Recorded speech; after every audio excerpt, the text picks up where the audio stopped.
tener un espacio de estas características para hablar de lo que estamos hablando, ¿no? Entre otras cosas de los derechos de los animales. Por lo cual, muchas gracias y felicitaciones. Yo tengo la suerte de poder a veces dar 2, 3, 4, 5 conferencias a la semana por diferentes partes del mundo, y hay otros que tienen la mala suerte de que yo tenga que hacer eso. Y ustedes están en ese segundo grupo.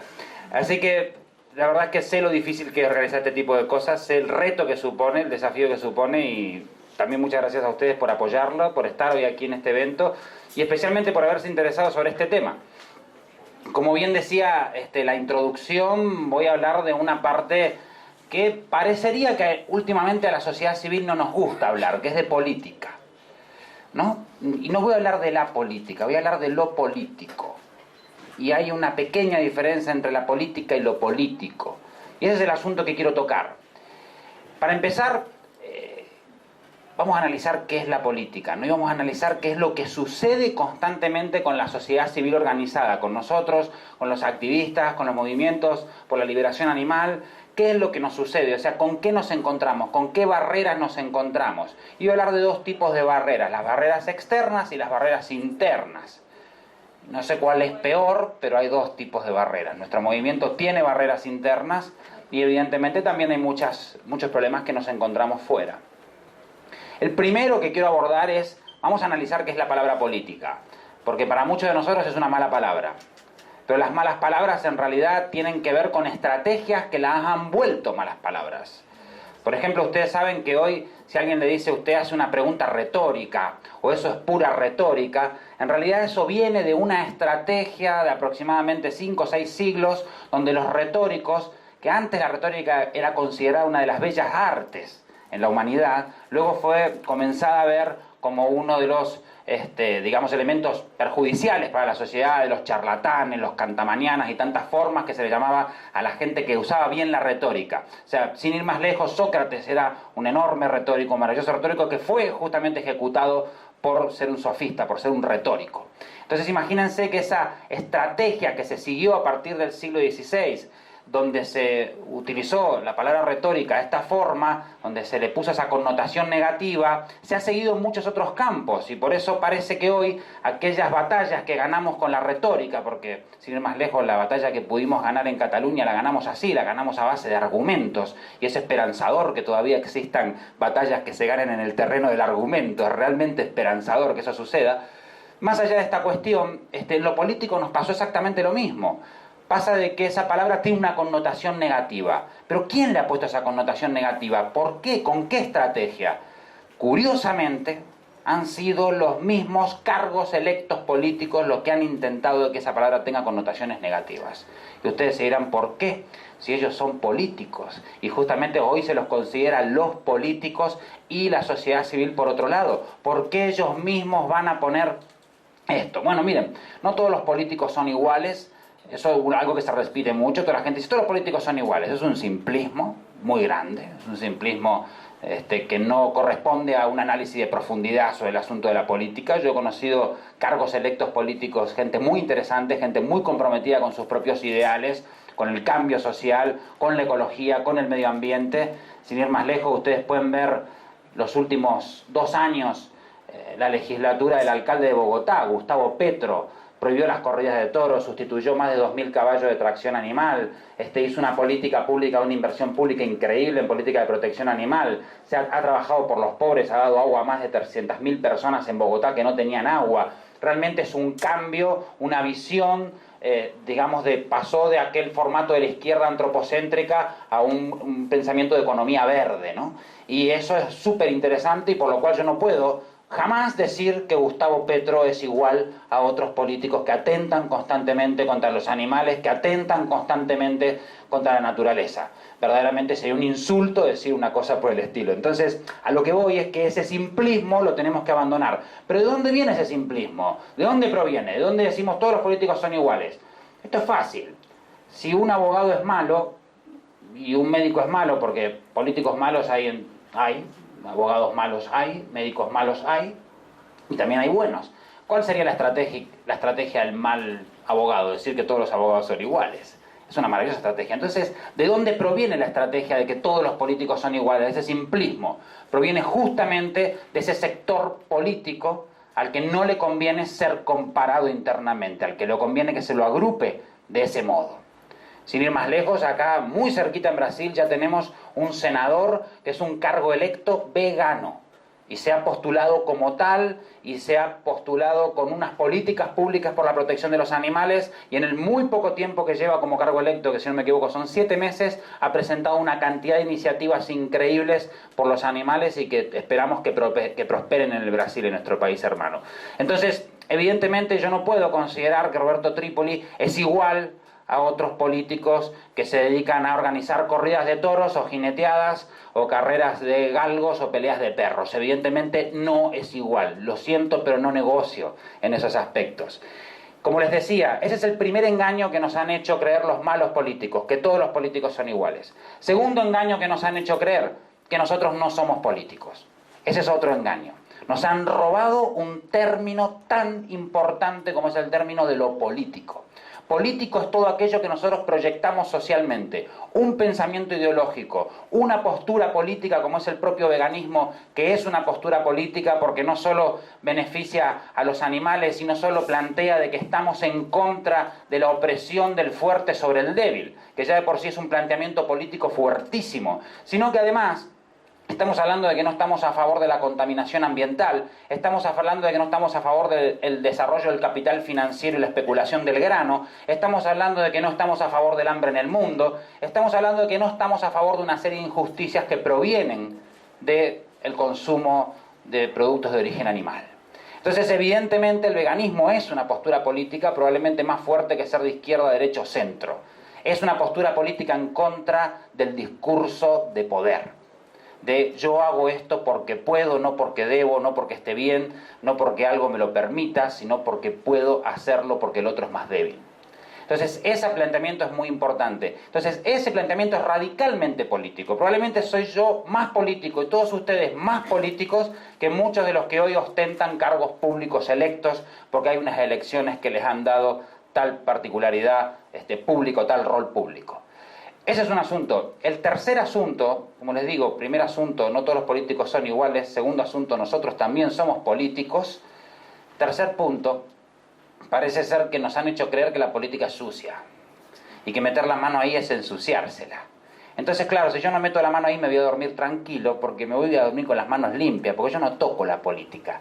Y ellos, yo me los imagino, ¿no? Estos desgraciados, me los imagino mirando por la ventana cuando pasamos nosotros con nuestros carteles y dicen, mira qué hermosos los desgraciaditos, esto cómo se manifiestan, son preciosos, mira, ahí va los hippies, los punky, o sea, enseguida ya empieza todo ese desprestigio del pensamiento de una sociedad que quiere un cambio, que quiere una evolución, ya se desprestigia. Entonces, ¿qué pasa? Les encanta vernos manifestarnos, porque saben que mientras estamos haciendo eso, no estamos poniendo en riesgo su ámbito de poder.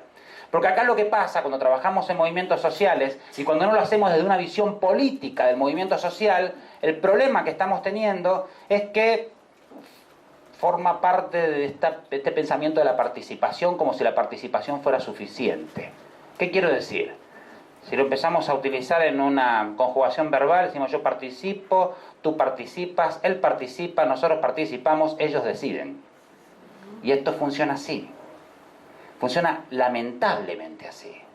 Entonces, evidentemente, lo que nosotros debemos plantearnos es si vamos a seguir diciendo lo correcto, si vamos a seguir pensando que el objetivo es irnos a dormir tranquilos porque hemos dicho el discurso que queríamos decir, porque hemos sido todos los radicales que queríamos ser en nuestro discurso, o si realmente lo que queremos es llevarnos algún pequeño resultado, porque miren, a veces resignar parte de la ideología con tal de conseguir un resultado puede ser considerado mucho más radical que no pretender ningún resultado y solamente pretender decir lo correcto. Quiero decirles con esto que probablemente haya una variable inversamente proporcional entre decir los discursos correctos y conseguir resultados. Y probablemente tengamos que encontrar un equilibrio entre ambas cosas. Miren, yo soy muy crítico con la forma en la que nosotros llevamos el activismo en general. En general, evidentemente hay muchísimas particularidades y muchísimas individualidades.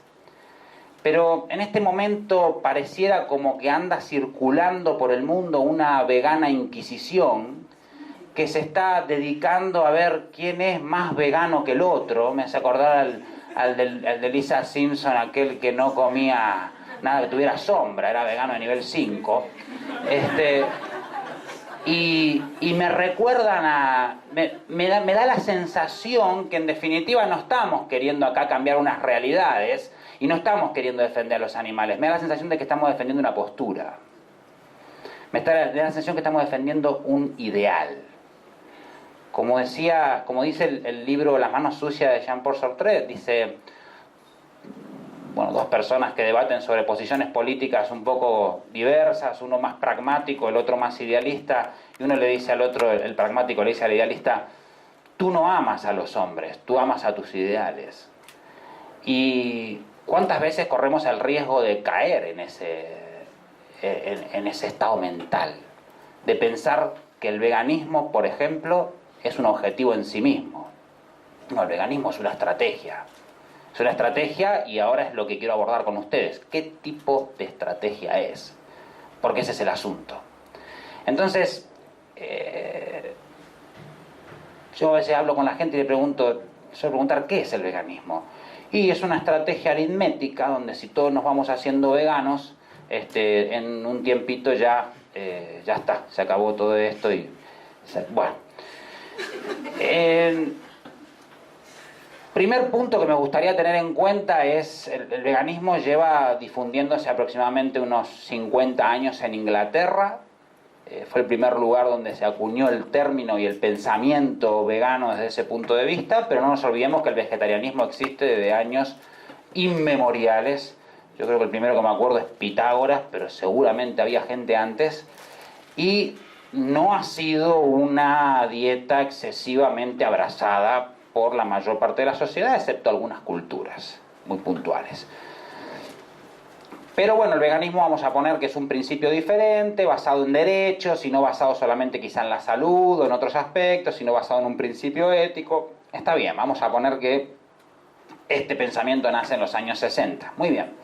Desde los años 60 a esta parte, un dato concreto, clarísimo, de los años 60 a esta parte, en Inglaterra la proporción de veganos más o menos se ha generado de una forma increíble. Hay cerca de 500.000 veganos en Inglaterra, lo cual es fantástico, y por hoy cualquiera de ustedes que haya visitado Londres sabrá que casi es más fácil ser vegano en Londres que ser omnívoro.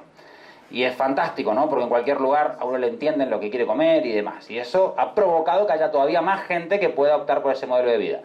Pero desde los años 60 a esta parte la población de Inglaterra subió en 8 millones. Entonces el crecimiento demográfico nos está pegando la paliza del siglo en este asunto. Por lo cual ya primer principio aritmético que tenemos que tener en cuenta, que probablemente el veganismo como una postura, como una variable aritmética, no sea la cuestión. El otro punto, la otra gente con la que a veces suelo hablar es el veganismo, ¿qué es?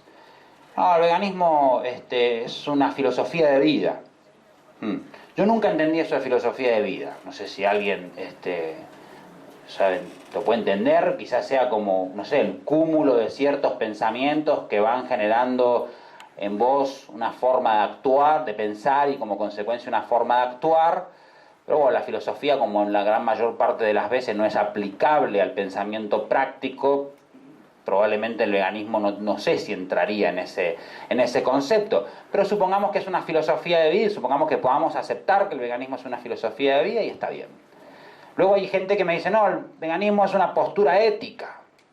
Y ahí es cuando a mí ya me empieza a molestar un poco el asunto, porque digo, la ética no la podemos rebajar a postura, es un valor lo suficientemente importante como para ser rebajado a una postura. La ética no es un asunto tan mundano como para ser rebajado a ese aspecto. En todo caso, la postura que nosotros tenemos tiene motivantes de carácter ético.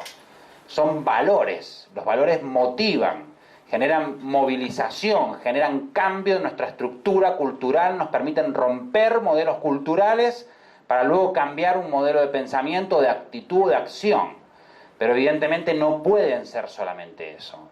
Sería realmente rebajarlo. Y justamente cuando rebajamos la ética a postura, cuando corremos el riesgo de estar priorizando, porque igualamos la razón con el método.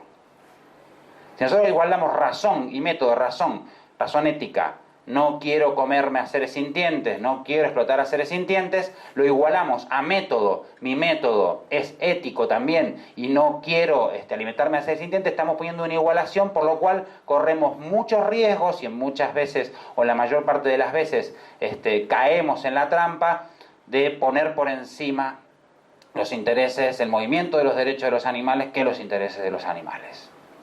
Eso pasa con cierta constancia. Y es un riesgo. Y es entonces cuando escuchamos a aquellos veganos que parece que sobrevuelan por encima de los mortales, que no van a morir nunca, y ven al resto como simples salvajes que siguen comiendo producto de origen animal, y no importa si diste el paso y te hiciste vegetariano, no, seguís siendo especista y desgraciado. Entonces, no importa, pero yo me quiero hacer, no, usted nada, ya está. Ya está condenado. Entonces, ¿qué pasa? A estos delincuentes se les está permitiendo en cierta medida que esa postura radical sea casi alabada, o sea casi vanagloriada, porque ¡ay, qué radical es! ¡Ay, qué valiente! No, señores, valiente es aquel que mete la mano en lo que se considera sucio y trata de sacar de ahí algo limpio. Ese es valiente, no el que se mete las manitos en los bolsillos y se va a dormir con las manitos así. Ese no es valiente. El asunto está en otro punto. El debate es otro, radicalmente otro. Por eso lo que quiero transmitir es que el veganismo, en definitiva, no es una postura naif, no es una postura hippie, no es una postura punky, no es una postura ocupa, ni es una postura careta. Es una postura política que junta a los naif, a los punky, a los hippies, a los caretas y a todo. No pasa nada. Está todo bien. Lo que pasa es que tenemos que girar nuestro pensamiento alrededor de un proyecto político. Y no alrededor de una movilización ni de la divulgación de valores y tal. No, es un asunto político, porque lo que yo proyecto a la sociedad es política. Porque yo no soy vegano en la intimidad, yo soy vegano en la exterioridad. Yo le digo a todo el mundo que soy vegano y trato de incluso provocar el debate de por qué soy vegano. Y trato de ganar ese debate con argumentos sólidos, pero tranquilos, sin superioridades morales. Porque eso es fundamental. Yo me he dado cuenta de una cosa, miren qué sencillo. Mucha gente le pregunta, ¿y usted por qué es vegano? ¿No? Le preguntan a uno. Algunos responden, no, yo por salud. Otro dice, no, yo por el medio ambiente. Y otro dice, no, yo por ética. ¿Saben qué? Decir eso es un error. Aunque sea tu motivante, es un error, porque le estás diciendo al otro que no es ético. Es una agresión, en definitiva. Y decir a alguien que no es ético, que es mentira, quizás no tiene la información. Ético es el que tiene la información y decide en pos de esa información. El que no la tiene, vamos a decir que es un ignorante peor, ¿no? Pero el que no la tiene ignora esa información, vamos a decirlo así. Pero simplemente lo que tenemos que limitarnos es a dar información y darla de una forma normalizada, porque parece, ¿no? Me da la sensación a veces que cuando uno se hace vegano se transforma en una especie de monje, que está todo bien el que quiere ser monje, pero muchos no, seguimos siendo mundanos, ¿no? Entonces, el asunto es, yo por ejemplo me di cuenta que lo mejor para mí era explicarlo desde mi vivencia personal el día que descubrí que las cosas no eran como yo pensaba. ¿Y usted por qué es vegano? Y vos sabés, yo le digo, vos sabés que una vez vi un video, me encontré cómo eran los mataderos, y yo no es que me pensaba que a la vaca la eutanasiaban en una camilla con la familia agarrando de la mano. Yo no pensaba eso, simplemente no pensaba. Y eso no hablaba bien de mí. Y yo necesitaba una respuesta mejor, mi inteligencia me pedía una respuesta mejor, y busqué, hasta que encontré que la respuesta mejor era dejar de participar en aquello que desapruebo. O sea, lo que no puedo hacer con mis manos no lo voy a hacer con mi dinero porque no soy capitalista. Entonces, evidentemente, este asunto hay que tenerlo claro, y es un asunto que hay que explicarlo así, y la gente lo entiende mejor, porque uno lo explica desde desde el yo y vos. O sea, estamos a la misma altura, yo no sobrevuelo nada. Ese es el asunto. Entonces, yo básicamente, para resumir y para ya concretar un poquito y ser práctico, si quedan 5 minutos, estaría bueno que me comenten cosas. Faltan 10, buenísimo. Quedan 10 minutos, estaría bueno para comentar cosas, para que me insulten, todo. Yo lo que quiero proponer así de una forma muy concreta son 2 o 3 puntos. El primero, cuando tenemos que asumir una estrategia por la liberación animal, ustedes saben que existen como 3 grandes grupos estratégicos de movimientos liberacionistas. Porque ahora, no sé si ustedes vieron que nos coparon el término del abolicionismo. Se copó ese término ahora ya. Ya no nos pertenece. Lo robaron. Bueno, resulta que uno de ellos es el abolicionismo. El abolicionismo es uno de los métodos, no se confundan, nos han querido engañar con el abolicionismo, que una postura moral y el que no es abolicionista es una porquería, lo tienen que matar. No.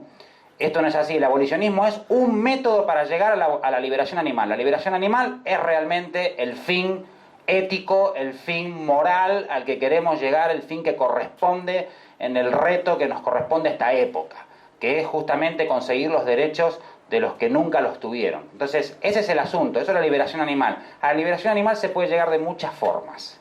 De muchas formas. El abolicionismo plantea derechos de los animales. El abolicionismo es tan ridículo, pero que tan ridículo, que te dicen que no tenés que intervenir en política cuando está utilizando un término radicalmente político. Abolición es una prohibición con connotaciones morales. Entonces, si no haces política, ¿cómo vas a llegar a una abolición?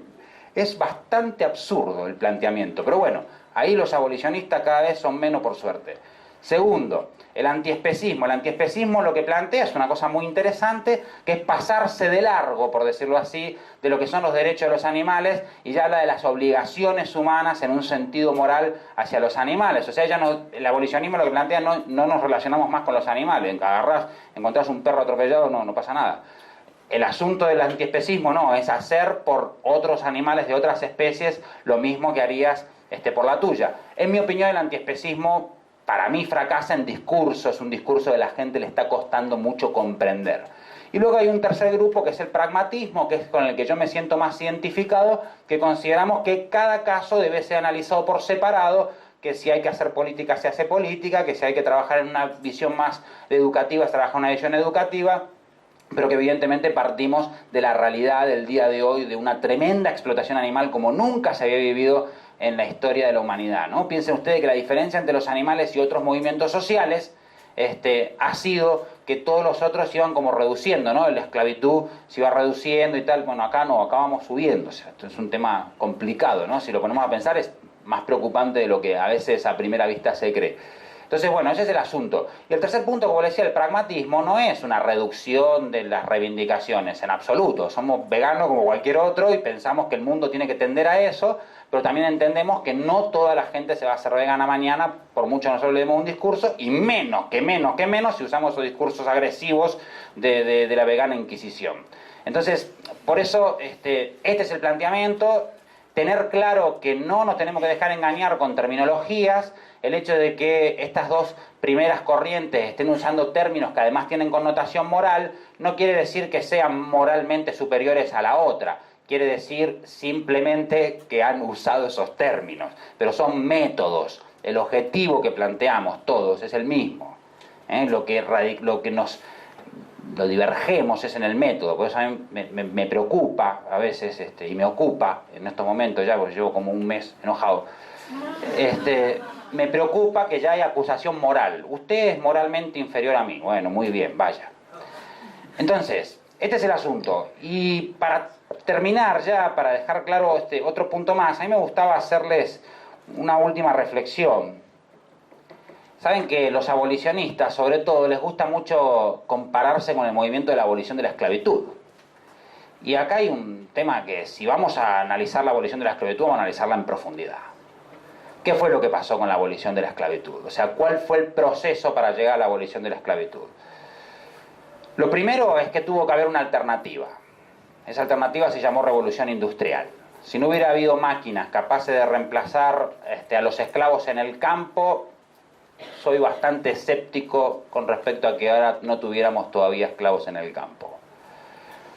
Lo segundo es que todo el lenguaje ético y toda la educación ética del asunto de la abolición de la esclavitud y del antirracismo y la lucha contra la segregación es posterior a la abolición y no anterior. Fíjense ustedes que hasta la edición del año 1949, o sea, el mismo año de la Declaración de Derechos Humanos, el diccionario Larousse decía que el negro era un cuasi humano con el cuerpo preparado para el trabajo pesado.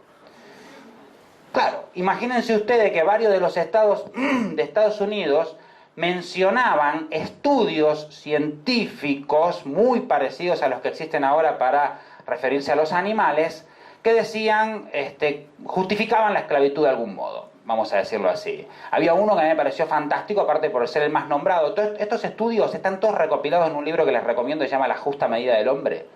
Un libro fantástico que recopila estos estudios que llegaron hasta principios del siglo XX. Principio del siglo XX, 100 años. Llegaron estos estudios, uno decía que los negros tenían más generación de sangre que el resto de los humanos, y eso les hacía volverse loco y querer escaparse.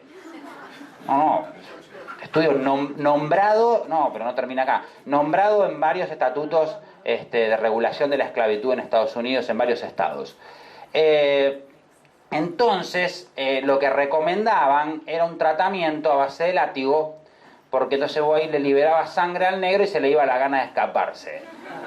Muy parecido hemos vivido en España un veterinario que sacó un estudio que dice que los toros no sufren en la corrida de toros. Imagínense.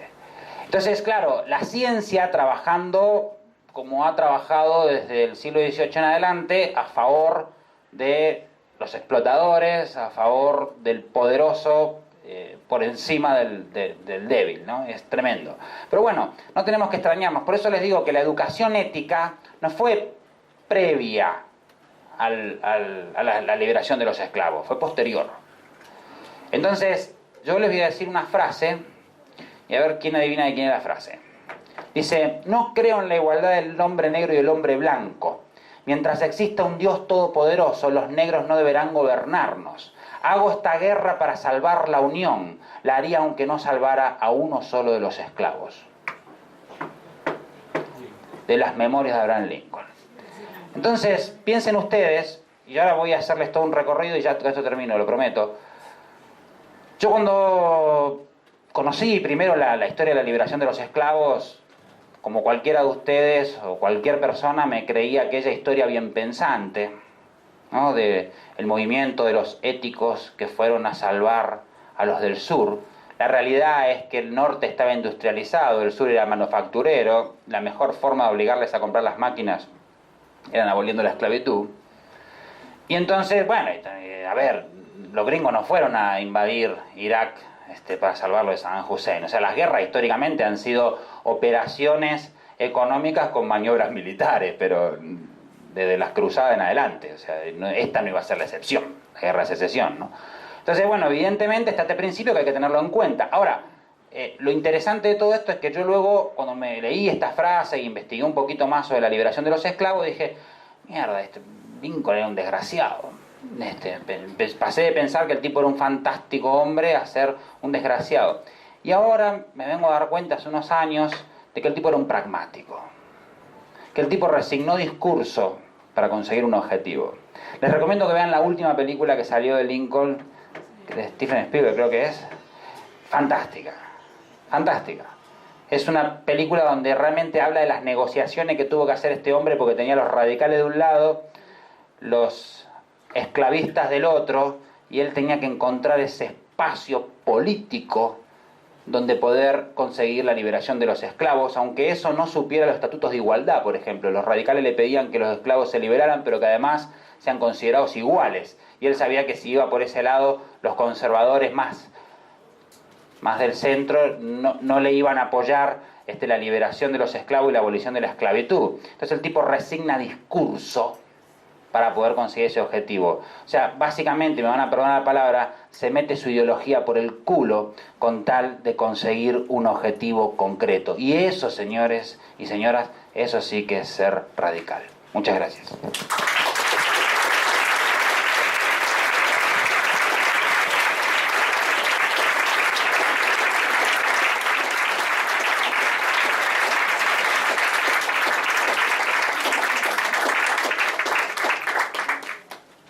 preguntas, insultos. ¿Algún abolicionista que me quiera insultar? Con gusto.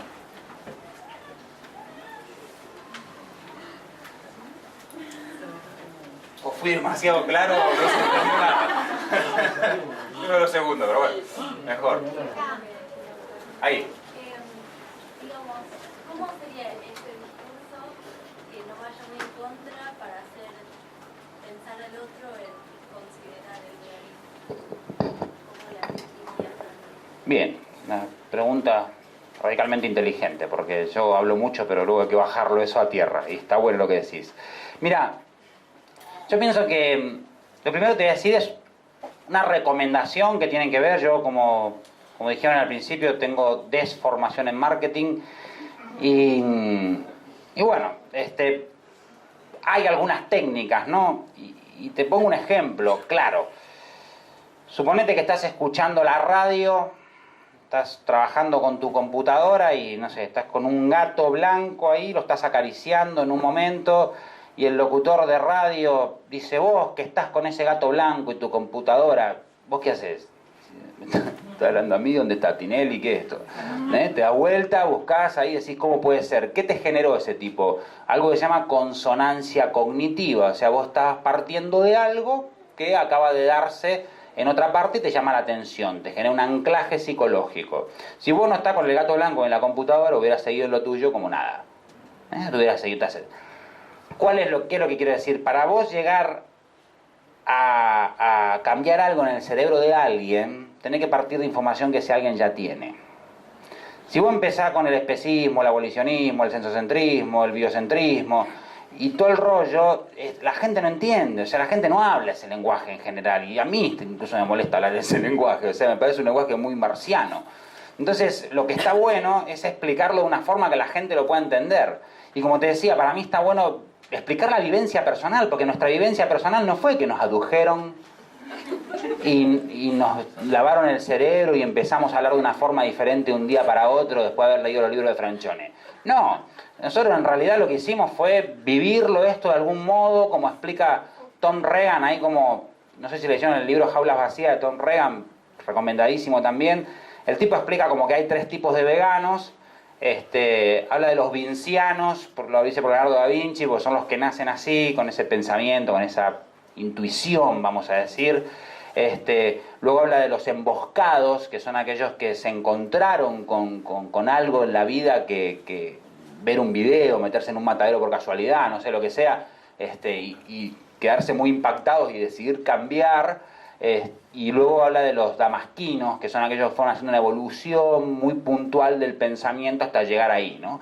Y quizás hasta como somos mezcla de algunos de esos 2 factores, yo me considero una mezcla de los últimos 2, vinciano ni ahí, pero de los últimos 2 sí. Entonces, está bueno también saber, la persona con la que estás hablando, explicarlo de tal forma que primero no te considere que sos un ser superior, o sea, no dar esa imagen de ser superior, porque no lo somos, ninguno de los que estamos acá somos superior a nadie, de hecho no somos ni siquiera superiores a los animales, por eso no nos los comemos. Entonces, evidentemente creo que eso está bueno, ¿no? Mostrar que va por ahí. Segundo, no usar terminología que te haga ver como repelente, sino sea una terminología diaria. A mí me da risa porque yo a veces escucho a los veganos hablando, estos así que son más, los escucho hablando y los tipos ahí están hablando, ¿qué haces? Che, todo bien, ¿cómo va? Y tal. Loco, vos ¿por qué sos vegano? Porque los animales son seres que tienen intereses propios, entonces sufren porque el sensocentrismo es algo que tiene que ser respetado. Entonces voy a decir, cambió hasta todo, ¿no? O sea, parece como una actuación casi.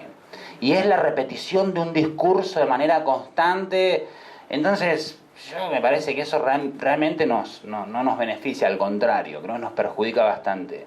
El otro punto que recomiendo es la absoluta no violencia en todos los sentidos, ¿no? De hecho, yo siempre digo que hay gente que cree que el motivante de la causa de la liberación animal tiene que estar basado en el principio moral del antiespecismo, ¿no? Y yo considero que es de la no violencia. Para mí es como mucho más simple, no hay que inventarse ninguna cosa nueva. O sea, si no aceptamos la violencia, no la aceptamos hacia ningún ser, sea la especie que sea. Entonces está bueno ese principio, porque hay gente que dice, no, bueno, la violencia a veces sí, a veces no. ¿Y quién es Dios para decir cuándo la violencia sí, cuándo la violencia no? ¿Se acepta o no se acepta? y aceptarla es muy peligroso. Entonces, evidentemente, para mí me parece un discurso súper interesante el hecho de plantearlo más por el lado de la paz que plantearlo por el lado del antiespecismo, que tiene un montón de flecos todavía por recortar, el asunto del especismo, ¿no? Con los invertebrados, con un montón de cosas que es súper complicado de argumentar, y me parece que está más piola argumentarlo por otro lado. Y lo otro, lo último ya es explicar a la gente que lo que vos le estás planteando es que es también su forma de pensar, no necesariamente su forma de consumir. Eso tiene que ser una consecuencia de, ¿no? Normalmente, tampoco está bueno que la gente cambie una forma de consumir sin saber por qué lo hace, porque luego va a volver a consumir de la manera anterior o lo que sea. Entonces, lo que está bueno es que cambie su forma de pensar, y por lo menos así me fue a mí. Yo cambié la forma de pensar y tardé un tiempo en cambiar mi forma de consumir, ¿no? O sea, y de hecho ni siquiera creo que eso sea lo importante. Yo tengo un pensamiento que siempre lo digo, y me he llevado algún insulto por esto, pero yo siempre digo que si nosotros conseguimos que esta generación de la humanidad cambie su forma de pensar respecto a los animales, la próxima generación conseguirá la liberación animal. Y eso está bueno, ¿no? Que quizá un padre ahora... Gracias.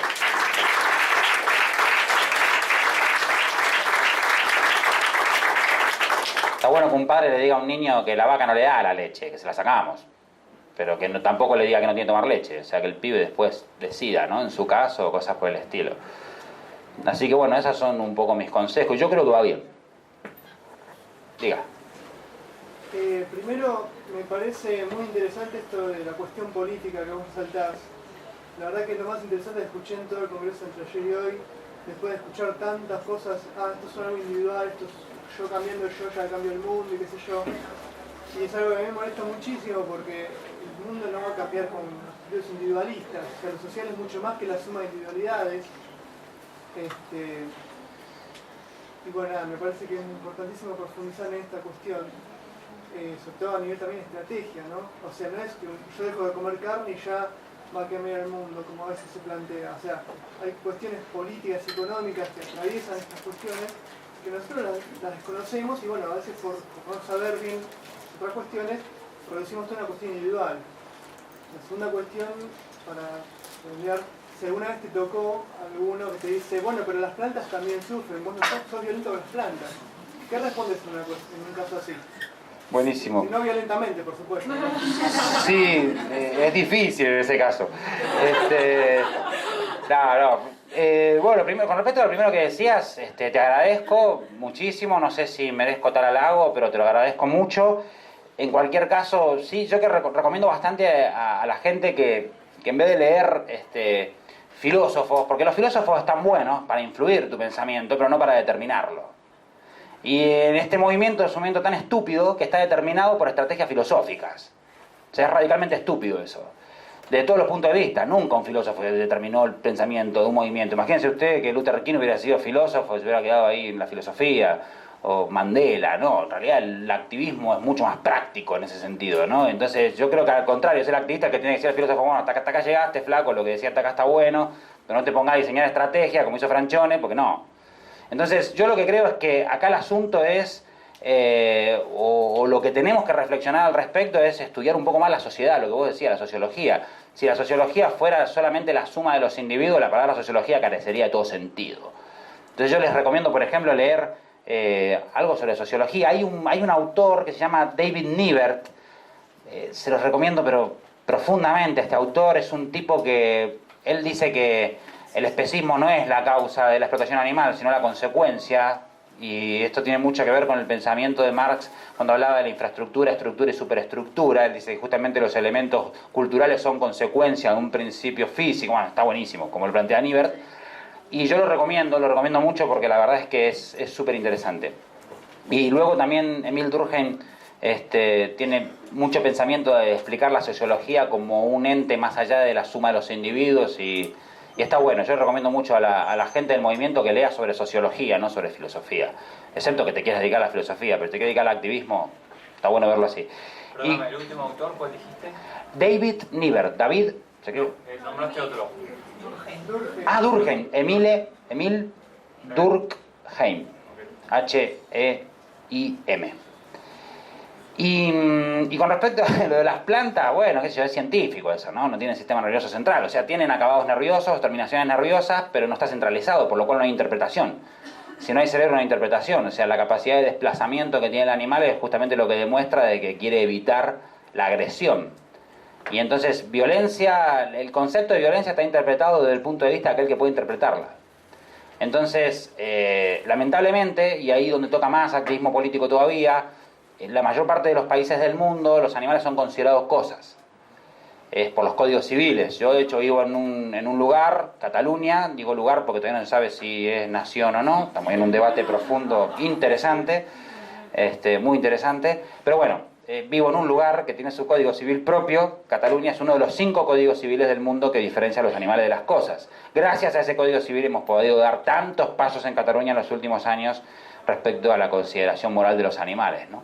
Entonces, bueno, este es un asunto que también acá, por acá estaba Nadia, hasta ahí filmando, Nadia Díaz, que es abogada, y bueno, ella ha redactado toda la argumentación para que justamente nuestro código civil diferencie los animales de las cosas, y estamos intentando por todos los medios moverlo, influir sobre el sector político al respecto, pero como les decía, yo acá no vengo a pasar un chivo ni nada por el estilo, pero estaría bueno que apoyemos acciones políticas, porque nosotros siempre estamos muy solos en ese sentido, y siempre decimos, no, política sucia, ustedes se relacionan con los políticos, fuera, y al final si no tenés un poco de peso social, no te lo quieren aprobar, porque dicen, y usted, la otra vez, no sé, se postuló un candidato, de acá de la ciudad de Buenos Aires, Adrián Camps, un tipo impecable en todo lo que ha hecho con los animales, el Partido Socialista Auténtico ha hecho un trabajo impecable con los animales, espectacular, pidió el voto de los animalistas para el tema, casi nadie se lo divulgó, el video casi no se compartió, en contrario entraron 5 o 6 talibanes de estos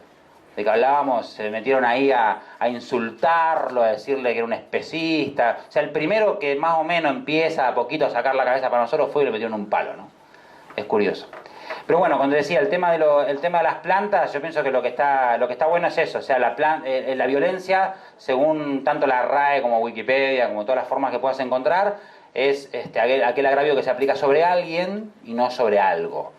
Entonces, los animales, evidentemente, según la ciencia, son alguien. Sin ir más lejos, el año pasado la Universidad de Cambridge declaró, fue una reunión de los neurocientíficos más importantes de Europa, se reunieron y justamente consideraron de que los animales sí son poseedores de conciencia, por lo cual, más allá de lo de la capacidad de sufrimiento, que ya lo traemos de mediados del siglo XX, más allá de eso ya hay una nueva argumentación científica que los considera alguien y no algo. Entonces, bueno, evidentemente sí la violencia se aplica sobre los animales. En cualquier caso, mi argumento, que es así como más pragmático en ese sentido, si no entienden el segundo, es decirle, mira, si realmente lo que querés es hacerle el menor daño posible a las plantas, hacete vegetariano, porque es cuando menos plantas comés. En definitiva es eso, ¿no? Saben ustedes la proporción más o menos de la proteína animal, necesita cerca de 8 o 9 proteínas vegetales, o sea que en un sentido matemático, por lo cual liberemos a las plantas, comámoslas. Bueno, lo mismo esto que se escucha, para alimentar a un animal tenés que darle X cantidad de comida. Exacto. Pero bueno, esa lógica no tiene sentido, porque esa distribución de la alimentación es una cuestión también política. No es que porque yo no comer la vaca, los pobres van a empezar a comer. No, es un segundo paso, tenés razón en ese sentido, pero bueno, el primer paso sería que haya una eficiencia alimentaria que no la hay. Seguramente en este congreso se nombró 20.000 veces, yo lo vuelvo a nombrar, el informe de la FAO, La larga sombra del ganado, que es un informe que habla desde un punto de vista económico, político, ambiental y sobre la distribución del alimento a nivel global, y que explica justo, es un ladrillo leerse eso, es horrible porque son gráficos uno tras de otro, pero está muy bueno leérselo y saber lo que a la consideración que ahí llegaron, ¿no? La larga sombra del ganado justamente explica una de las 5 insostenibilidades que tiene insustentabilidades que tiene acá en Argentina, que tiene la carne, que es justamente el asunto de la distribución del grano. Me quedó una duda con esto de la pregunta de la violencia hacia las plantas. Esto que vos decís que la violencia se genera sobre alguien, estás diciendo en algún punto, te pregunto, que las plantas son algo y no alguien, ¿o no? Está buena la pregunta, yo pienso que sí, pero bueno, quizá alguien me pueda demostrar que no, yo no estoy aquí planteando ese tema. Lo que pasa es que creo que el dilema moral de momento, No sé, bueno, igual nos encontramos que 2 generaciones más adelante conseguimos la liberación animal y vamos por la liberación vegetal. No tengo ni idea. No, lo digo sin acritud, lo digo sin acritud. Pero bueno, los tiempos que corren, yo te diría que sí. Sí, radicalmente, sí. La planta es algo en relación, por lo menos comparado a un animal. Listo, cerramos. Gracias.